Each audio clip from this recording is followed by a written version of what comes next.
ओंकार स्मरण।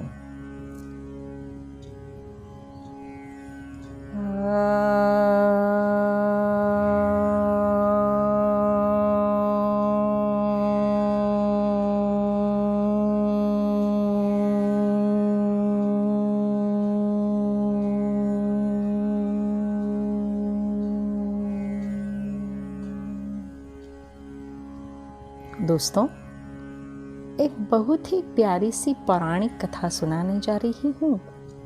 शीर्षक है संत तुकाराम और जिजाई।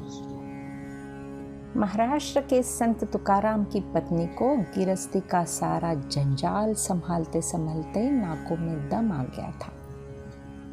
इसी हालत में तुकाराम जी के लिए भोजन तैयार करके पर्वत पर उसे ले जाना पड़ता था। इसके मारे कभी कभी उसके क्षोभ का पारावार न रहता। एक दिन की घटना है कि जिजाई इसी तरह रोटी और जल लिए पर्वत की चढ़ाई चढ़ रही थी। बड़ी तेज धूप पड़ रही थी, पैर जल रहे थे, कंकड़ गड़ रहे थे, सारा शरीर झुलसा जा रहा था। सिर पर तो जैसे अंगारे बरस रहे थे। जिजाई के प्राण व्याकुल हो उठे। इसी हालत में ऊपर चढ़ते चढ़ते उसके पैर के तलवे में एक बड़ा सा कांटा ऐसा बींधा कि पैर के ऊपर निकल आया। जिजाई तिलमिला उठी और बेहोश होकर गिर पड़ी। जलपात्र हाथ से छूट गया। पैर से बड़े वेग के साथ रक्त की धारा बह निकली। कुछ काल बाद होश आया। अपने ही हाथ से कांटा निकालना चाहा, पर वह किसी तरह नहीं निकला। सोच रही है विधवा की करतूत को, रो रही है अपने ऐसे दुर्भाग्य को, कोस रही है अपने पिता को कि कैसे अच्छे पति ढूंढ दिए, और सबसे अधिक दांत पीस रही है उस कलूटे पर जिसका पल्ला पकड़े तुकाराम जी खड़े हैं और चाहती हैं किसी तरह से यह कांटा तो निकल जाए। कांटा तो ऐसा भींधा है कि किसी तरह से निकलता ही नहीं। वह सोच रही है कैसे ठाट बाट के साथ पिता ने मुझे बिहाई दिया, भाई ने किस उत्साह और साज-बाज के साथ वर यात्रा कराई और तुला भी की।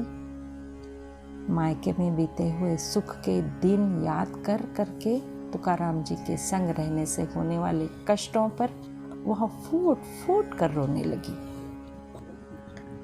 इधर तुकाराम जी के पेट में भूख की ज्वाला उठ रही थी और उधर उसकी लपट भगवान विट्ठलनाथ के हृदय पर जा लगी।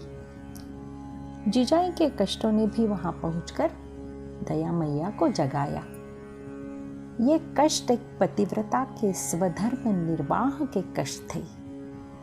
दया के निधान श्री पांडुरंग भगवान उस चिलचिलाती धूप की जलन और कांटे की भीधन से तड़पती हुई जिजाई के सम्मुख प्रकट हुए, जिन्होंने जिजाई के संपूर्ण गृह सौख्य को स्वयं ही हर लिया था।